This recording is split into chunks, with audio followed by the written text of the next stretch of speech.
ना खाने को होते थे पैसे, ना रहने को घर। आखिर कैसे एक गरीब तांगे वाले का बेटा बन गया 17 साल की उम्र में उत्तर प्रदेश का सबसे बड़ा डॉन। 17 की उम्र में ही हो गया था इतना खूंखार कि अतीक से डरने लगी थी बड़ी बड़ी सरकार। सामने कोई चुनाव लड़ने को नहीं होता था तैयार। जब अतीक के केस में कोर्ट के 10 जजों ने वापस ले लिया था नाम, फिर हुआ ऐसा काम, अतीक का हो गया काम तमाम।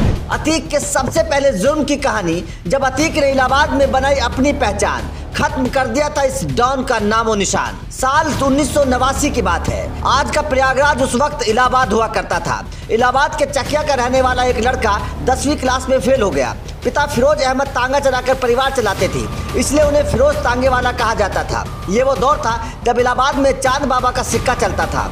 कहते हैं कि चांद बाबा का इतना खौफ था कि उसके इलाके में उस वक्त पुलिस भी नहीं जाती थी। इलाहाबाद में उन दिनों नए कॉलेज बन रहे थे, उद्योग लग रहे थे, खूब ठेके बांटे जा रहे थे। इस वजह से नए लड़कों को अमीर बनने का चस्का लग गया। फिरोज तांगे वाले का 17 साल का बेटा भी जल्द मालामाल बनने का सपना देखने लगा। इसके बाद शुरू हुआ गुंडाई रंगदारी से माफिया और माफिया से नेता कारोबारी बनने का सफर। लड़के का नाम था अतीक अहमद। एक समय पर अतीक और उसके भाई पर 100 से ज्यादा मुकदमे थे, लेकिन जरायम की दुनिया में अतीक अहमद की शुरुआत कैसे हुई, ये कहानी भी बड़ी दिलचस्प है। बात 70 के दशक की है। पुराने शहर में उन दिनों शौक किलाई उर्फ चांद बाबा नाम के गैंगस्टर का खौफ हुआ करता था। पुराने इलाहाबादी बताते हैं कि चांद बाबा का खौफ पूरे इलाहाबाद में था। उस समय तक अतीक 20-22 साल का रहा होगा। उसे ठीक ठाक गुंडा माना जाने लगा था।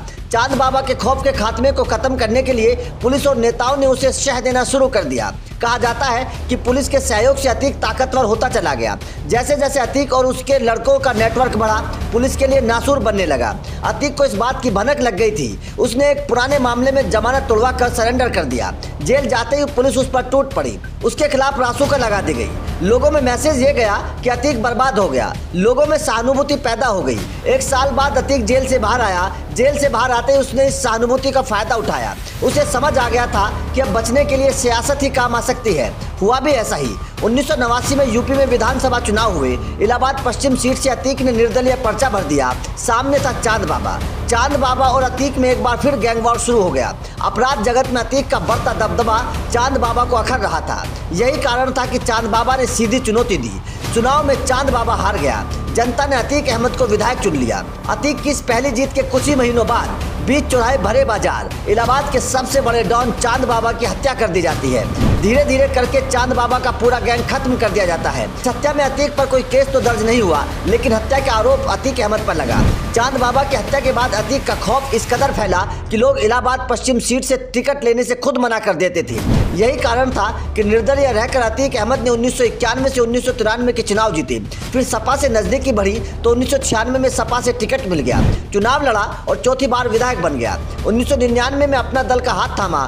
2002 में भी अपना दल से पुरानी सीट पर चुनाव लड़ा और 5वीं बार इलाहाबाद पश्चिम सीट से विधानसभा पहुंच गया। लेकिन अभी अतीक के खौफ की एक दिलचस्प कहानी बाकी है।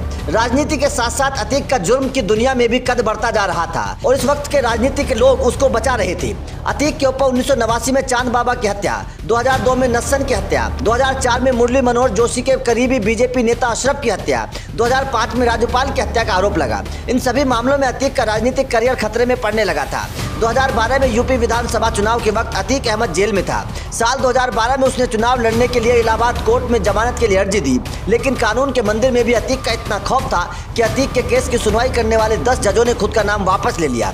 कोई अतीक के खिलाफ केस में नहीं फंसना चाहता था, लेकिन 11वें जज ने सुनवाई की और अतीक अहमद को जमानत मिल गई। लेकिन अब अतीक की राजनीतिक ताकत कम हो चुकी थी। अतीक ने चुनाव लड़ा और तो चुनाव में अतीक अहमद को हार मिली। जिस राज्यपाल की हत्या का आरोप अतीक पर था, उसी राज्यपाल की पत्नी पूजा पाल ने उसे उसकी औकात दिखा दी और हरा दिया।